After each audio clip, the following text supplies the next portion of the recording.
Hello dear student, Assalamu alaikum. I am Mashuddin Kanon. Never think of yourself as weak. It you can be one of the best personalities in the world.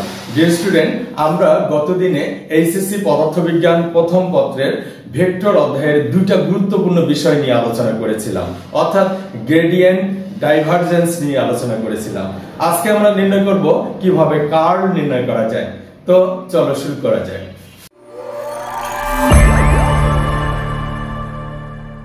Dear student, curl নির্ণয় করতে বলছে। আমরা জানি del এর সাথে একটি vector রাশির cross গুণ হলে কার্ল হয়, অর্থাৎ ডেল এর সাথে একটা ভেক্টর রাশির যদি আমরা ক্রস গুণন করি তাহলে কার্ল পাবো। ডেল এর সাথে একটা ভেক্টর যেটা দেয়া আছে, এই ভেক্টরের একটা মান দেয়া আছে, এই ভেক্টর দেয়া আছে, তাহলে এই ভেক্টরের যদি আমরা ক্রস গুণন করি তাহলে কার্ল পাবো। তাহলে ডেল এর ক্ষেত্রে আমরা জানি del del x I cap plus del del y j cap plus del del z k cap। del এর ক্ষেত্রে আমরা জানি এটা ফিক্সড, ক্রস এর জায়গায় এই ভেক্টরের মান লিখি 3x y square z cube, তারপর I cap plus 2x y z square j cap, তারপর minus 4x cube y square z k cap. এখন ডিয়ার স্টুডেন্ট, আমরা জানি ভেক্টর ক্রস গুণন করা হয় নির্ণায়কের মাধ্যমে। তোমরা নিশ্চয়ই নির্ণায়ক খুব ভালোভাবে জানো। তো আমরা দেখি এখানে এই যে i cap, j cap, k cap, তাহলে আমরা নেব i ক্যাপ, j ক্যাপ এবং k ক্যাপ। এরপর নেব del del x, তাহলে del del x, তারপর এখানে কি del del y, তারপর হচ্ছে del del z। এরপর আমরা নিব এখানে কি আছে, i ক্যাপ বাদে কি দেয়া আছে 3x y square z cube, তারপর এখানে 2x y z স্কয়ার এখানে দেয়া আছে minus 4x cube y square z। তাহলে আমরা এই নির্ণয়ের মাধ্যমে কি কার্ল নির্ণয় করব। আমরা এখানে প্রথমে কি করব, i ক্যাপ নেব। দেখো i ক্যাপ নিলাম, নিয়ে কি করব, এই যে i দিয়ে যে i এর সোজায় মানে এইদিকে যেটা পাবো সেটা বাদ, এইদিক দিয়ে এটা বাদ যাবে, এইদিক দিয়ে এটা বাদ যাবে, তাহলে কি থাকতেছে বলো, এই যে এটা থাকতেছে। এখন এর মধ্যে কি করবে, এর সাথে এর গুণন করবে, এর সাথে এর গুণন করবে।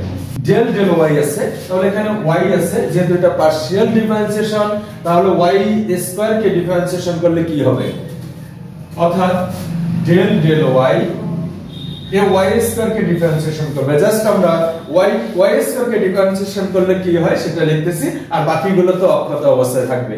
তাহলে আমরা এখানে জানি ddx x to the power n, যে সূত্র জানি, এই পাওয়ার যেটা থাকে সেটা আগে হয়, যার উপর পাওয়ার সেটা বসে পাওয়ার থেকে 1 মাইনাস। তাহলে এখানে কি লিখবো বলো তো, পাওয়ার কি আছে 2, কার উপর পাওয়ার, y এর উপর পাওয়ার থেকে 1 মাইনাস, তাহলে কি 2y1 মানে 2y, অর্থাৎ y স্কয়ার কে ডিফারেন্সিয়েশন করলে আমরা কি পাবো, 2y পাবো। তাহলে দেখো এখানে আমরা যেহেতু এখানে মাইনাস আছে, তাহলে প্লাসে মাইনাসে মাইনাস, এখানে কি লিখবো 4x কিউব ঠিক থাকবে, y স্কয়ার কে ডিফারেন্সিয়েশন করলে কি হয় 2y, যে 2y নিলাম, z অক্ষত অবস্থায় থাকবে। আমরা জানি একটা গুণন করার পর, একটা বজ্র গুণন করার পর অটোমেটিক্যালি আমাদের একটা সূত্রের মাইনাস এসে যায়। তাহলে আমাদের মাথার মধ্যে একটা কিন্তু মাইনাস চিহ্ন এসে গেছে।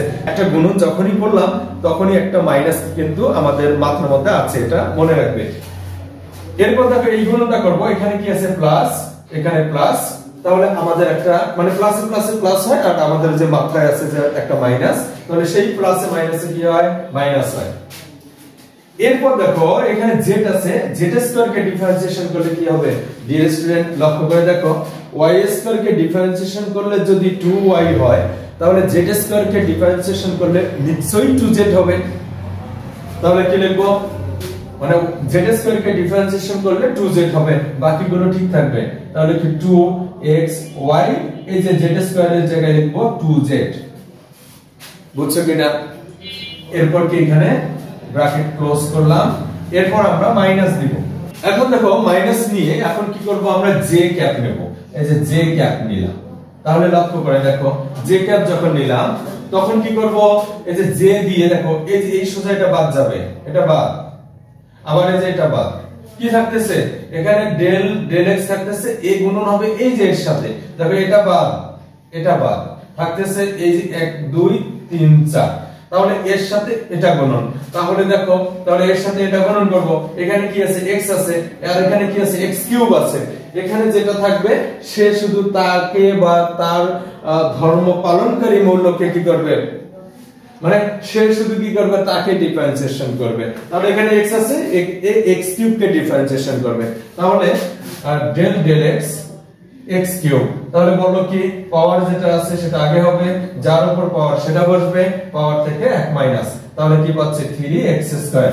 তাহলে আমরা কি বুঝলাম, x কিউব কে ডিফারেন্সিয়েশন করলে 3x স্কয়ার হয়, বাকি সব কিছু ঠিক থাকবে, 4 হবে, আর x কিউব কে ডিফারেন্সিয়েশন করলে কি হয় 3x স্কয়ার, যে 3x স্কয়ার লিখলাম, y স্কয়ার যে ঠিক থাকবে, y স্কয়ার যে ঠিক থাকলো।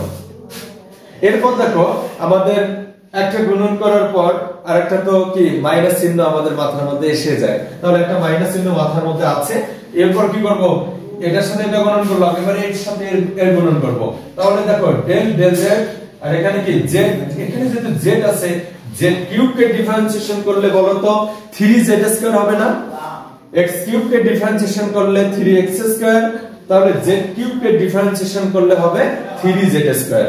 তাহলে আমাদের এখানে একটা, এখানে দেখো এখানে কি আছে দুটাই প্লাস, আর আমাদের একটা সূত্রে মাইনাস আছে, প্লাসে মাইনাসে মাইনাস, আর এই যে দেখো এইখানে একটা মাইনাস চিহ্ন আছে, তাহলে এই মাইনাসে মাইনাসে আবার কি হবে প্লাস হবে, তাহলে আমরা এখানে কি লিখতে পারি 3x square plus 3x square y square, sorry 3x y square, তারপর এখানে z কিউব কে ডিফারেন্সিয়েশন করলে তো কি হয় 3z স্কয়ার হয়, তাহলে আমরা লিখব ইনটু 3z স্কয়ার।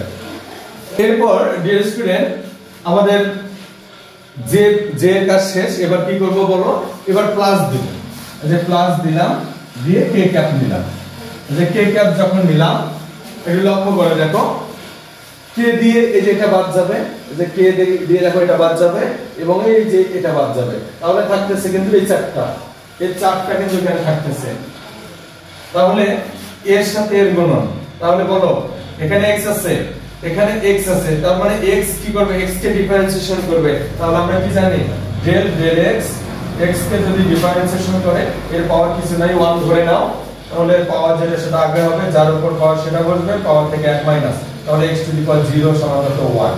তাহলে আমরা কি বুঝলাম x কে ডিফারেন্সিয়েশন করলে কি হচ্ছে, x কে ডিফারেন্সিয়েশন করলে 1 হচ্ছে, তাহলে 2 ইনটু 1 মানে 2 ই হয়, তাহলে আমরা এখানে লিখতে পারি 2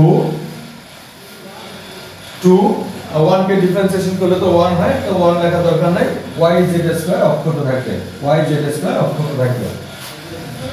এরপর যে বললাম একটা গুণন করার পর একটা মাইনাস চিহ্ন অটোমেটিক্যালি এসে যায়, আমাদের মাথার মধ্যে একটা মাইনাস চিহ্ন কিন্তু এসে গেছে যখন একটা গুণন সম্পন্ন হয়েছে। এরপর কি করব, এই যে এখানে y আছে, এখানে কি আছে বলো y স্কয়ার আছে, তাহলে y আছে জন্য y স্কয়ার কে ডিফারেন্সিয়েশন করবে, বাকি সব ঠিক থাকবে।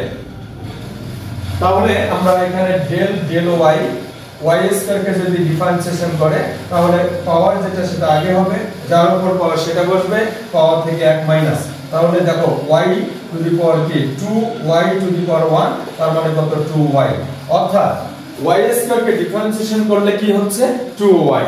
তাহলে আমরা কিন্তু এখন কি লিখতে পারি বলো, এখানে একটা দেখো এখানে প্লাস আছে এখানে প্লাস আছে, তো প্লাসে প্লাসে প্লাস, ওই যে আমরা একটা যখন গুণন সম্পন্ন করেছি তখন কিন্তু আমাদের একটা মাইনাস চিহ্ন এসে গেছিল, তাই আমার ওই মাইনাস আর এখানকার প্লাস, প্লাসে মাইনাসে হয়ে যাবে মাইনাস।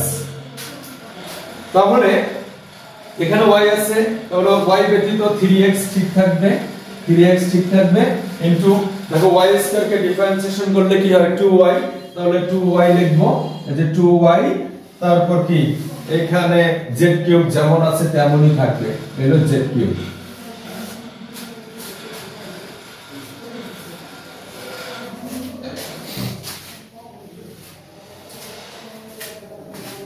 তো ডিয়ার স্টুডেন্ট আমাদের এই নির্ণায়কের মাধ্যমে কার্ল নির্ণয় বা এই ক্রস গুণন নির্ণয়ের এটাই কিন্তু প্রধান কাজ। এই যে আমি যে কাজটা করেছি এটাই কিন্তু প্রধান কাজ। এই কাজটা করতে পারলে বাকিটা তো কি হবে তোমরা বুঝতেই পারছো, বাকিটা কিছুই না, জাস্ট যে সংখ্যাটা করে ইনটু অবস্থায় আছে ইনটু করে দিবা আর বাকিটা কি সব ঠিকই থাকবে। মানে আমাদের প্রধান কাজ হচ্ছে এটা। তাহলে এখন দেখো আমরা কি লিখতে পারি, এই যে এখানে 4 এখানে 2, 4 2 8, তাহলে -8, তারপর কি আছে x কিউব y z আছে মাইনাস এখানে 2 2 কত 4 x y z, এই যে ব্র্যাকেট ক্লোজ করে i ক্যাপটা আমরা এখানে দিলাম। এরপর দেখো এখানে মাইনাস আছে, মাইনাস দিলাম, এখানে দেখো 3 ছেড়ে 12, এখানে x square y square z, তারপর দেখো এখানে প্লাস আছে প্লাস দিলাম, এই যে 3 3 9 x y square z square, এই যে ব্র্যাকেট ক্লোজ করে আমি এই z ক্যাপটা এখানে দিলাম, তারপর প্লাস প্লাস দিলাম, এখানে দেখো 2y z square 2y z square ঠিক থাকলো, মাইনাস এখানে 3 2 কত 6 x y z কিউব, এই যে এখানে আমি k ক্যাপ দিলাম। এটাই হলো আমাদের কার্ল, এটাই কার্ল।